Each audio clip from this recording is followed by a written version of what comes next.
Hi everyone and welcome back. As promised, today we're going to talk about the 2021 budget and the impact this could have on the real estate industry. We're going to discuss some new measures for REITs and InvITs, a push for affordable housing, and government measures for disinvestment such as the creation of a national asset management company and SPVs for monetizing government lands. We're also quickly going to have a look at some industry expectations that weren't included in this budget. So let's get started. There were a couple of important measures introduced for REITs and InvITs in the budget this year. REITs or real estate investment trusts are structured such that the properties within these are contained in SPVs or special purpose vehicles all under the larger trust. A new measure introduced allows these SPVs to pay dividends to the trust without attracting TDS or tax deductions at source. This would allow these REITs to be more tax efficient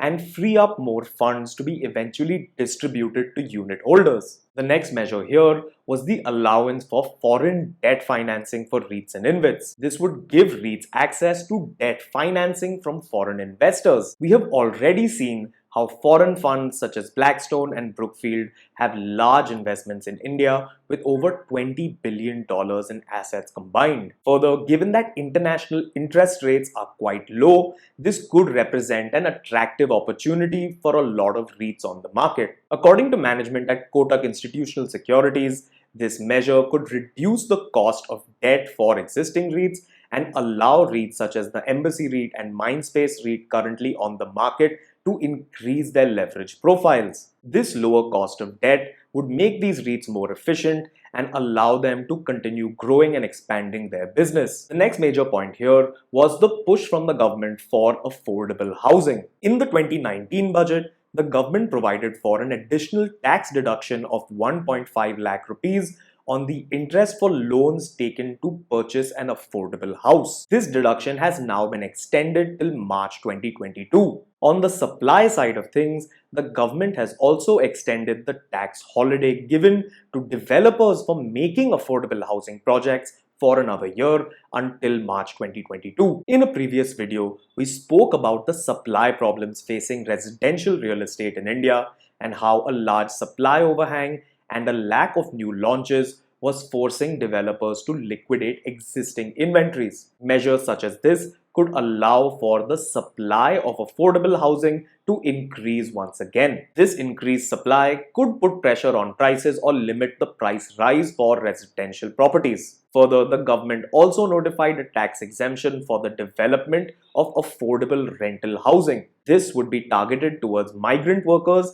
and allow for the provision of cost-effective rental housing in cities. The government has also proposed a nationalized asset management company. This asset management company would consolidate and take over stressed debt to then sell it off to alternative investment funds or other investors to realize the value of these assets. Given that real estate has been a problem source for NBFCs in terms of non-performing assets in the past, this could help stabilize the real estate industry as well and also stimulate growth. Moving ahead with this theme of disinvestment, the government has also proposed to monetize idle government land through the formation of an SPV or special purpose vehicle with the help of the Rural Development Ministry to identify the value of these parcels. Land holdings make up a large part of these assets and are currently held by state governments, central bodies, or PSUs, which are public sector undertakings. Reports suggest that the total amount of land held across various government agencies